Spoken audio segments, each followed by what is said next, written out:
तत्पश्चात 10वां मास आने पर मत्स्यजीवी मल्लाहों ने उस मछली को जाल में बांध लिया और उसके उदर को चीर कर एक कन्या और एक पुरुष को निकाला। यह आश्चर्यजनक घटना देखकर मछेरों ने राजा के पास जाकर निवेदन किया, महाराज, मछली के पेट में 2 मनुष्य बालक उत्पन्न हुए हैं। मछेरों की बात सुनकर राजा ऊपरी चर ने उस समय उन दोनों बालकों में से जो पुरुष था उसे ग्रहण कर लिया। वही मत्स्य नामक धर्मात्मा एवं सत्प्रज्ञ राजा हुआ। इधर वह शुभ लक्षणा अप्सरा अद्री का क्षण भर में शाप मुक्त हो गई। भगवान ब्रह्मा जी ने पहले ही उसे कह दिया था कि त्रिग योनि में पड़ी हुई तुम 2 मानव संतानों को जन्म देकर शाप से छूट जाओगी। अतः मछली मारने वाले मल्लाह ने जब उसे काटा तो वह मानव बालकों को जन्म देकर मछली का रूप छोड़कर दिव्य रूप को प्राप्त हो गई। इस प्रकार वह सुंदरी अप्सरा सिद्ध महर्षि और चारणों के पद से स्वर्गलोक में चली गई। उन जुड़वी संतानों में जो कन्या थी, मछली की पुत्री होने से उसके शरीर से मछली की गंध आती थी। अतः राजा ने उसे मल्लाह को सौंप दिया और कहा, यह तेरी पुत्री होकर रही। वह रूप और सत्व सत्य से संयुक्त तथा समस्त सद्गुणों से संपन्न होने के कारण सत्यवती नाम से प्रसिद्ध हुई। मछेरों के आश्रय में रहने के कारण वह पवित्र मुस्कान वाली कन्या कुछ काल तक मत्स्यगंधा नाम से ही विख्यात रही। वह पिता की सेवा के लिए यमुना जी के जल में नाव चलाया करती थी। एक दिन तीर्थ यात्रा के उद्देश्य से सब ओर विचरने वाले महर्षि पाराशर ने उसे देखा। वह अतिशय रूप सौंदर्य से सुशोभित थी। सिद्धों के हृदय में भी उसे पाने की अभिलाषा जाग उठती थी। उसकी हंसी बड़ी मोहक थी। उसकी जांघें कदली की सी शोभा धारण करती थी। उस दिव्य वसु कुमारी को देखकर परम बुद्धिमान मुनिवर पराशर ने उसके साथ समागम की इच्छा प्रकट की और कहा, कल्याणी, मेरे साथ संगम करो। वह बोली, भगवान, देखिए, नदी के आर पार दोनों तटों पर बहुत से ऋषि खड़े हैं और हम दोनों को देख रहे हैं। ऐसी दशा में हमारा समागम कैसे हो सकता है?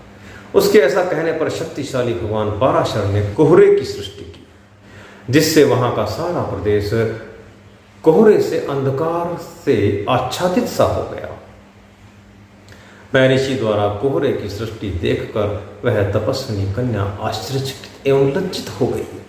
भगवान, आपको मालूम होना चाहिए कि मैं सदा अपने पिता के अधीन रहने वाली कुमारी कन्या हूँ। निष्पाप महर्षि, आपके संयोग से मेरा कन्या भाव दूषित हो जाएगा। द्विजश्रेष्ठ, कन्या भाव दूषित हो जाने पर मैं कैसे अपने घर जा सकती हूँ? बुद्धिमान मुनीश्वर, आपके कन्यापन के कलंकित हो जाने पर मैं जीवित रहना नहीं चाहती। भगवान, इस बात पर भली भांति विचार करके जो उचित जान पड़े वह कीजिए। सत्यवती के ऐसा कहने पर मुनि श्रेष्ठ पराशर प्रसन्न होकर बोले, भीरू, मेरा प्रिय कार्य करके भी तुम कन्या ही रहोगी। भामिनी, तुम जो चाहो मुझसे वर मांग लो। शुचिस्मिते, आज से पहले कभी भी मेरा अनुग्रह व्यर्थ नहीं गया है। महर्षि के ऐसा कहने पर सत्यवती ने अपने शरीर में उत्तम सुमन होने का वरदान मांगा। भगवान पराशर ने इस भूतल पर उसे यह मनोवांछित वर दे दिया। तदंतर वरदान पाकर प्रसन्न हुई सत्यवती नारीपन के समागमोचित गुण, सद्य, ऋतु स्नान आदि से विभूषित हो गई और उसने अद्भुत कर्म महर्षि पराशर के साथ समागम किया। उसके शरीर से उत्तम गंध फैलने के कारण पृथ्वी पर उसका गंधवती नाम विख्यात हो गया। इस पृथ्वी पर 1 योजन दूर के मनुष्य भी उसकी दिव्य सुगंध का अनुभव करते थे। इस कारण उसका दूसरा नाम योजन गंधा हो गया। इस प्रकार उत्तम वर पाकर हर्षोल्लास से भरी हुई सत्यवती ने महर्षि पराशर का संयोग प्राप्त किया और तत्काल ही एक शिशु को जन्म दिया। यमुना के द्वीप में अत्यंत शक्तिशाली पराशर नंदन व्यास प्रकट हुए। उन्होंने माता से कहा, आवश्यकता पड़ने पर तुम मेरा स्मरण करना, मैं अवश्य दर्शन दूंगा। इतना कहकर माता की आज्ञा ले व्यास जी ने तपस्या में ही मन लगाया। इस प्रकार महर्षि पराशर द्वारा सत्यवती के गर्भ से द्वैपायन व्यास जी का जन्म हुआ। वे बाल्यावस्था में ही यमुना के द्वीप में छोड़ दिए गए, इसलिए द्वैपायन नाम से प्रसिद्ध हुए। तदंतर सत्यवती प्रसन्नतापूर्वक अपने घर पर गई। उस दिन से भूमंडल के मनुष्य एक योजन दूर से ही उसकी दिव्य गंध का अनुभव करने लगे। उसका पिता दाशराज भी उसकी सुगंध से बहुत प्रसन्न हुआ।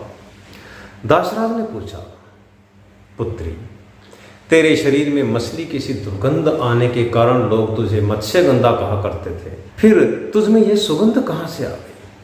किसने वह मछली की दुर्गंध दूर करके तेरे शरीर को सुगंध प्रदान की? सत्यवती बोली, पिताजी, मैं ऋषि शक्ति के पुत्र महाज्ञानी पराशर हैं। वे यमुना जी के तट पर आए थे। उस समय मैं नाव खेल रही थी।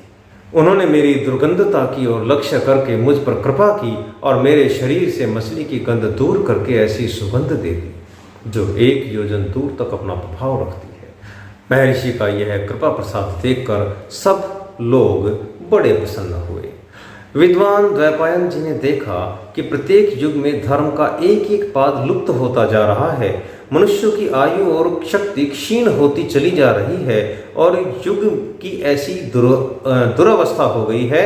यह सब देख सुनकर उन्होंने वेद और ब्राह्मणों पर अनुग्रह करने की इच्छा से वेदों का व्यास अर्थात विस्तार किया, इसलिए वे व्यास के नाम से विख्यात हुए। सर्वश्रेष्ठ वरदायक भगवान व्यास ने चारों वेदों तथा पांचवें वेद महाभारत का अध्ययन सुमंतु, जैमिनी, पैल अपने पुत्र शुकदेव तथा मुझ वैशंपायन को कराया। फिर उन सब ने पृथक पृथक महाभारत की संहिताएं प्रकाशित की।